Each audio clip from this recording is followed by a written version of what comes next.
Graças e paz, queridos, vamos à nossa terceira aula. Ainda falando da ética do pregador, quero falar um pouquinho sobre a saudação. A saudação, aquele convite que a gente recebe pelo dirigente do culto, pelo pastor da igreja, para fazermos menção da palavra de Deus.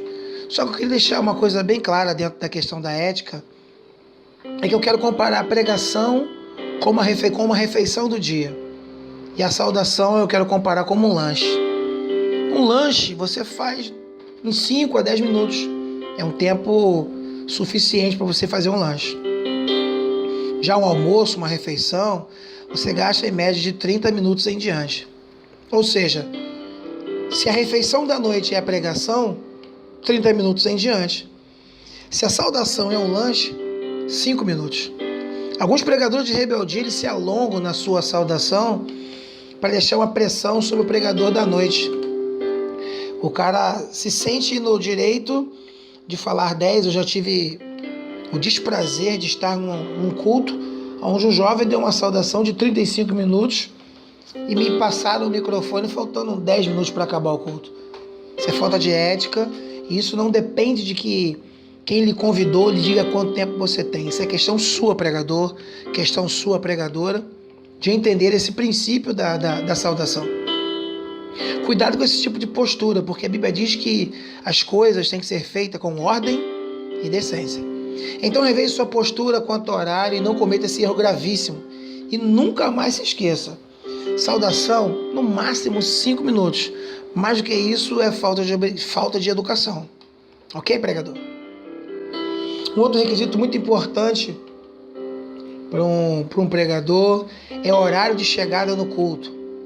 Tem se levantado a geração no nosso meio, queridos, que um grupo de pregadores que eles parecem mais artistas do que arautos do reino de Deus. Existem pregadores que eles surgem como artistas gospel, sabe, assim, no dia da pregação, faltando poucos minutos para o momento em que ele há de se assomar na tribuna, se assomar ao púlpito e pregar, gerando aquela atmosfera de dúvida, será que ele vem, será que ele não vem, e aquele suspense no ar, e de repente vem entrando aquele pregador, né, com toda aquela parafernália que alguns acabam lançando sobre si umas indumentárias que alguns entendem que isso configura um bom pregador, um excelente proclamador do evangelho. Em nome de Jesus, futuro pregador, ou você prega ou você não prega. Ou a gente entende que é a glória de Deus, ou a gente vai estar cometendo o mesmo erro que Satanás, querendo aparecer mais do que Deus. Então, não se permita que esses projetos de pregadores possam ser exemplos a ser seguidos. O ideal é que você chegue na igreja minutos antes do culto, para que você se envolva com a atmosfera de adoração, para que você sinta o culto. É bom você chegar antes também, para aqueles que gostam, que é o meu caso, de um fundo de teclado, alguém que toque violão. Se você chega em cima da pregação, você não consegue perceber isso. Então, chegue cedo, sinta o culto, para que as coisas como um todo fluam e colaborem para o bem maior, que é a presença de Deus, a manifestação de Deus, almas se convertendo, pessoas sendo restauradas. Agora eu quero falar o item para um bom pregador muito delicado mesmo, que é o cuidado com a soberba. O soberbo é o prato cheio que o diabo precisa para derrubar um grande pregador. A soberba é prato cheio. Por exemplo, hoje você está nesse curso, mas daqui a alguns dias, daqui a alguns meses, você vai estar pregando em congresso, quem sabe para 3, 4, 5 mil pessoas. E a pergunta é, será que há uma raiz de soberba em você, pregador, futuro pregador? Será que os tapinhas no ombro, aquele monte de gente em cima de você te dizendo, nossa, como a palavra fluiu, e é um tanto quanto delicado, porque eu tenho essa mentalidade que ninguém fica soberbo sozinho. Para você ficar soberbo, eu penso ser necessário muitos elogios, e às vezes a congregação ela não vigia, na ânsia em te motivar, na expectativa de dizer o quanto você foi bom na sua saudação, na sua pregação, eles acabam massageando muito o ego, e existem pessoas que elas não estão prontas para serem elogiadas de uma forma assim, um tanto quanto múltiplas. Então você precisa ter essa leitura ao seu respeito. se aplique a não cair nesse erro. Porque quando a soberba vem, a queda ministerial é clara. Provérbios 16, 18 diz: a soberba precede a ruína, e a altivez de espírito precede a queda. Então, quando você perceber que os tapinhas estão te fazendo mal, ou quando você perceber que lá no fundinho da sua alma vem aquela mentalidade de eu preferia que eu estivesse pregando, eu tenho mais conteúdo, eu sou mais usado, ou quando as pessoas começarem a comparar você com o seu pastor, dizendo, pô, você prega mais que o pastor, lembre-se que Jesus disse, se quem quer ser maior, precisa ser o menor. Então, muito cuidado com essa questão da soberba, porque realmente nesses dias ela tem sido uma arma que o diabo tem usado muito. Ele percebe que a pessoa vai ser uma bomba atômica nas mãos de Deus. Ele começa a trabalhar no pé do ouvido a questão da soberba e a pessoa não vigia e acaba se deixando levar. E aí a soberba entra, o Espírito Santo sai, né? Vamos lá. Próximo item de um excelente pregador, de um bom pregador, é gravar o máximo do seu esboço. Isso é muito interessante, porque eu já vi pessoas pregando com 2, 3, 4 folhas de ofício e aquela barulhada toda quando vira uma página, vira outra. Não, nada disso. A gente, ao longo do curso, vai aprender sobre a estrutura do sermão. E o ideal para a estrutura do seu sermão, o ideal para o seu esboço, é que ele seja do tamanho da sua Bíblia. Que aí você recorta. É interessante que você, quando for colocar o seu esboço dentro da sua Bíblia, você prenda com clípse. Nem todas as igrejas evangélicas elas são detentoras de ar-condicionado. Algumas têm aqueles ventiladores muito fortes, e já aconteceu eu ver em pregações, até comigo mesmo, de um vento veemente soprar o esboço, sair voando pela igreja fora, e alguns pregadores usam o artifício do glória a Deus, vão dando glória, e o povo dando glória, ele vai catar o esboço dele, ou alguém vai pegar, isso é muito constrangedor. Então, quando você for pregar, em casa mesmo, você compra aqueles clipes, tenha bastante, que a gente acaba perdendo, aqueles clipes bem grandes, aí você vai prendê-lo, você vai prender o seu esboço em páginas da sua Bíblia que não vão comprometer a desenvoltura do seu sermão. Pastor Sérgio Soares, o que isso quer dizer? Se você vai usar o livro de Daniel, você não pode prender o seu esboço no livro de Daniel. Senão, na hora que você precisar ir para o esboço ou voltar para a Bíblia, você pode se atrapalhar, já que o clipe ele prende 3, 5 a 10 páginas para que com o forte vento do ventilador a página não vire. Então você acha um cantinho onde você vai conseguir colocar o seu esboço, não vai te atrapalhar em nada e não vai diminuir a tua desenvoltura ao longo do teu sermão. A questão de memorizar o esboço tem a ver, claro, com a questão de conteúdo. Não dá para você gravar tudo aquilo que você vai falar. Existem pessoas que eles escrevem o que vão pregar. E aí quando chega na pregação, passam mais tempo de cabeça baixa lendo do que com aquele contato olho a olho nos seus ouvintes, que é completamente desapropriado. Então busque gravar o máximo do seu sermão. Quando você grava o seu sermão, automaticamente isso te traz segurança. E você seguro, fica de forma mais tranquila e flui melhor a questão da pregação. Uma outra questão sobre você gravar o esboço é que algumas vezes falta energia em algumas igrejas. Claro, com essa geração de celulares com lanterna, talvez não seja de muita dificuldade, mas eu lembro nos meus tempos de quando faltava energia, no máximo era uma vela, e aí não dá para você enxergar direito. E se você não tiver domínio do teu esboço, se você não se aplicou a gravar o máximo do seu esboço, fica difícil, fica aquela correria, as coisas não fluem. E aí, aquilo que Deus colocou no seu coração deixa de ser ministrado com veemência, porque o pregador deixou tudo para o esboço. O esboço é o esqueleto do teu sermão, te dá direções, te dá apontamentos, versículos que você não conseguiu gravar, estatísticas que você baixou da internet, enfim. Mas o esqueleto do sermão, nós precisamos buscar gravar o máximo possível.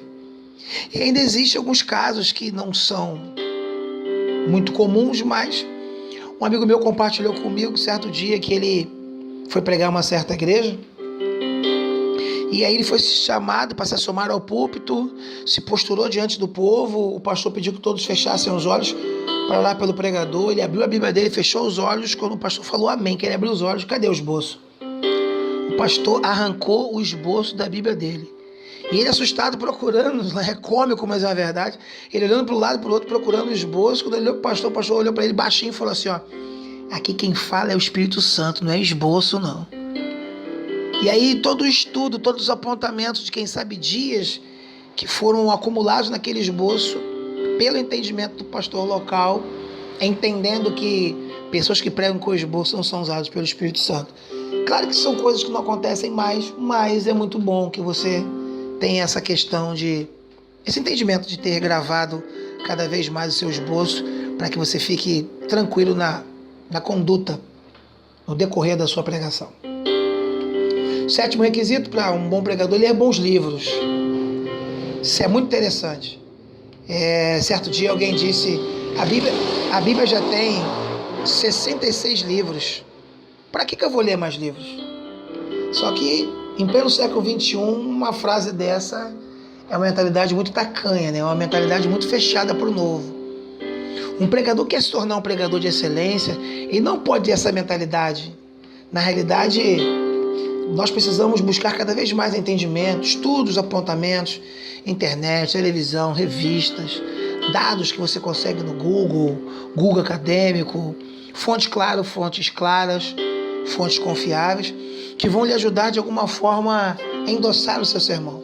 Às vezes uma estatística local de crescimento, ou uma metragem de geografia, ou a extensão territorial do ambiente onde você está pregando, são apontamentos que você não vai encontrar na Bíblia e que vão trazer um adendo para a sua mensagem, trazendo clareza e até mesmo um apêndice de informações para que o teu povo não só saia alimentado espiritualmente, mas também com conteúdo secular que de alguma forma vai agregar valores aos seus ouvintes. Isso é muito bom, isso é interessante. Claro que o que eu estou lhe dizendo não tem nada a ver com ostentar conhecimento, mostrar que sei ou não sei. Não é isso. A ideia é que realmente através da nossa administração, da sua administração como pregador, como aquele que comunica a palavra de Deus, nós possamos enxertar nas pessoas conhecimentos que vão fazer com que eles cresçam espiritualmente e intelectualmente. Por vezes, o pastor local ou o pregador talvez seja a única pessoa que influencia alguns ouvintes da comunidade cristã ao crescimento. Existem ambientes que você vai pregar que pessoas não têm nenhum tipo de orientação do lar, ou por não ter pais presentes, ou por não tê-los, ou por ter pais que não se preocupam, e acaba que o púlpito, junto com o crescimento espiritual, também auxilia no crescimento intelectual. E oitavo e último lugar, como requisito de um bom pregador, dispensa comentários, mas eu quero fazer alusão disso, é a intimidade com Deus. Querido, por mais que você estude, por mais que você se torne alguém muito hábil nas táticas e técnicas da homilética, que você seja um detentor do entendimento da hermenêutica, que você tenha um português garboso com uma oratória admirável, uma exegese única, mas o que vai trazer o ambiente de transformação é a intimidade com Deus. Claro, sem desprezar o conhecimento, porque a Bíblia também nos orienta a crescermos na graça e no conhecimento. Mas esse íntimo de Deus faz com que você saiba o que pregar quando você não sabe o que pregar. Interessante a colocação, né? A tua intimidade com Deus vai fazer você saber o que pregar quando você não sabe o que pregar. Quando recebemos um convite para pregar, nós não temos ideia de quem vai estar sentado. Talvez por dedução pensamos em A, em B, mas não temos noção. E Deus sabe cada um que vai estar sentado lá. E Ele é poderoso para lhe dar uma única palavra e ao mesmo tempo ela atingir tantas pessoas. E isso você não consegue com técnica. Isso se consegue com oração, com jejum, com monte, com proximidade de Deus. Então, não abra mão da intimidade com Deus. A revelação que o Espírito Santo te dá é algo muito extraordinário que não dá para ser substituída por técnica nenhuma humana. Quanto mais íntimo de Deus nós formos, mais a revelação divina nas Escrituras vai se tornar algo precioso para aquele momento, para aquela pregação.